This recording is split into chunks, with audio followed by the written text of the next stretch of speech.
आपको ये वीडियो पसंद आई हो तो हमारे चैनल को लाइक, शेयर एंड सब्सक्राइब करें और बेल आइकन दबाना न भूलें ताकि आपको लेटेस्ट अपडेट मिलती रहे। साल बाद रमा ने एक सुंदर बेटे राजा को जन्म दिया। इतने सालों बाद बेटा हुआ, इसलिए रमा उसे बहुत प्यार करती थी। उसे एक पल भी अपने से दूर नहीं करती थी। अब वो 4 साल का हो गया, तब भी रमा उसे हर समय हर पल अपनी आंखों के सामने ही रखती। सुबह का समय था, रमा राजा के साथ खेल रही थी।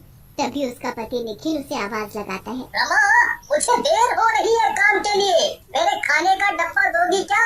और हाँ, जरा जल्दी करो। अरे मैं तो खाने का डब्बा लगाना भूल ही गई। अभी जल्दी जल्दी कर देती हूँ सर, अभी तैयार कर देती हूँ, बस 2 मिनट। 2 मिनट? इसका मतलब तुमने अभी तक खाने का डब्बा तैयार नहीं किया? अब मैं काम पर क्या लेकर जाऊँगा? खैर छोड़ो, तुमसे बहस करना बेकार है। अभी तुम संभालो अपने बेटे को। इसका क्या मतलब? ये सिर्फ मेरा ही बेटा है क्या? तुम्हारा कुछ नहीं लगता क्या? ये भगवान ने इतने सालों बाद मुझे औलाद की खुशी दी और तुम ऐसे भूल रहे हो। मेरा वो मतलब नहीं था रमा, मैं बस ये बोल रहा हूँ कि बेटे को थोड़ा अपने आप ही खेलने दो और तुम घर की तरफ भी थोड़ा देखो। जब से राजा इस घर में आया है तब से तुम उसके अलावा किसी और को नहीं देखती। कभी वक्त पर नाश्ता नहीं देना, माँ को दवाई न देना, घर में कितने काम होते हैं, सब यूं ही पड़े रहते हैं। माँ इस उम्र में काम करती अच्छी नहीं लगती।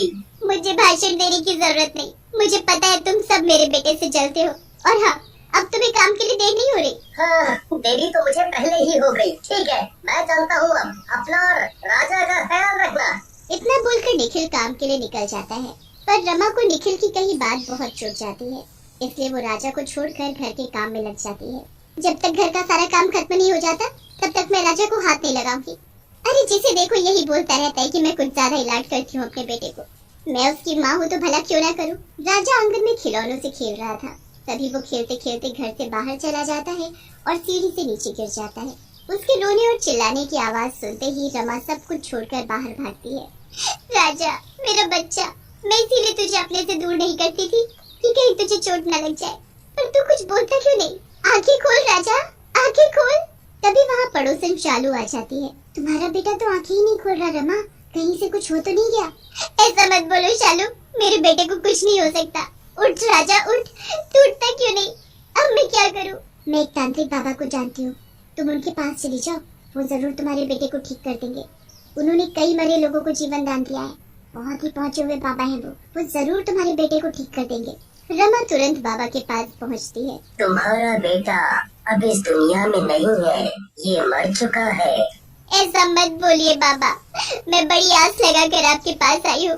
मैंने सुना है आप मरे हुए को भी जीवित कर देते हैं, तो आप मेरे राजा को भी जीवित कर दीजिए ना। हाँ, मैं इसे जीवित कर सकता हूँ, पर इसके बदले मुझे क्या मिलेगा? बाबा की इतनी बात सुनते ही रमा घर की तरफ भागती है और अलमारी में रखा सारा पैसा निकाल कर बाबा को दे देती है। बाबा, मैं बहुत गरीब हूँ और मेरे पास बस इतना ही है, जो था मैंने सब आपको दे दिया, अब मेरे बेटे को जीवित कर दीजिए। बाबा कुछ मंत्र पढ़ता है और अपने थैले से भभूत निकाल कर राजा के पूरे शरीर पर मल देता है। राजा तुरंत अपनी आंखें खोल देता है। राजा, मेरा बच्चा, मेरा बेटा। बाबा आपका बहुत बहुत शुक्रिया, आपने मेरे बेटे के साथ साथ मुझे भी जीवन दान दिया है। वो तो ठीक है, पर मेरी एक बात ध्यान से सुनो। तुम्हारा बेटा कोई साधारण बच्चा नहीं है, वो अब बिल्कुल अलग है। मेरा मतलब ये है कि इस बच्चे को घर से बाहर बिल्कुल नहीं निकालना और पानी से दूर रखना। इसके ऊपर कभी भी पानी नहीं पड़ना चाहिए। अगर गलती से पड़ गया तो ये वहीं के वहीं भस्म हो जाएगा, क्योंकि ये अब एक मिट्टी के समान है। रमा बाबा की सारी बात मानती है और अपने बेटे को घर ले जाती है। रमा बेटे को जिंदा देख बहुत खुश थी, पर उसे ये नहीं पता था कि उसका बेटा अब एक शैतान बन चुका है, एक भूतिया बच्चा। घर पहुंचते ही, ये सब क्या है बहू? राजा को इतना गंदा क्यों बना रखा है? इसके अंदर से कितनी बदबू आ रही है। जाओ पहले जाकर इसे नहलाओ, फिर मैं इसके साथ खेलूंगी। नहीं, मैं इसे नहीं नहला सकती, मतलब कि अभी नहलाऊंगी तो बेचारे को कहीं ठंड न लग जाए। अभी तो रमा बात को जैसे तैसे टाल देती है, पर आधी रात को जब सब सोए होते हैं तभी राजा उठ जाता है। उसकी आंखें लाल लाल हो जाती हैं और गुस्से से भरा हुआ वो चुपके से अपनी दादी के पास जाता है। और सोती हुई दादी का गला दबाकर उसे मार देता है।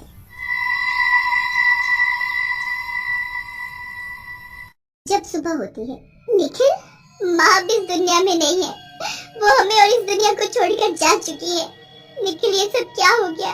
कल तक तो माँ खूब हंस बोल रही थी और आज होनी को कौन टाल सकता है रमा? माँ वैसे भी बहुत बीमार रहती थी, अब हमें माँ का अंतिम संस्कार करना होगा। अंतिम संस्कार हो जाता है और कई दिन बीत भी जाते हैं। एक दिन रमा घर के बाहर कपड़े सुखा रही होती है, तभी वहाँ पड़ोस की बच्ची मुन्नी आती है। आंटी आंटी, क्या मैं राजा के साथ खेल सकती हूँ? हाँ हाँ, क्यों नहीं, राजा अंदर खेल रहा है, तुम वहीं चली जाओ। मुन्नी अंदर खेलने तो जाती है, पर ये मैंने क्या कर दिया, कहीं मुन्नी राजा के ऊपर पानी न डाल दे।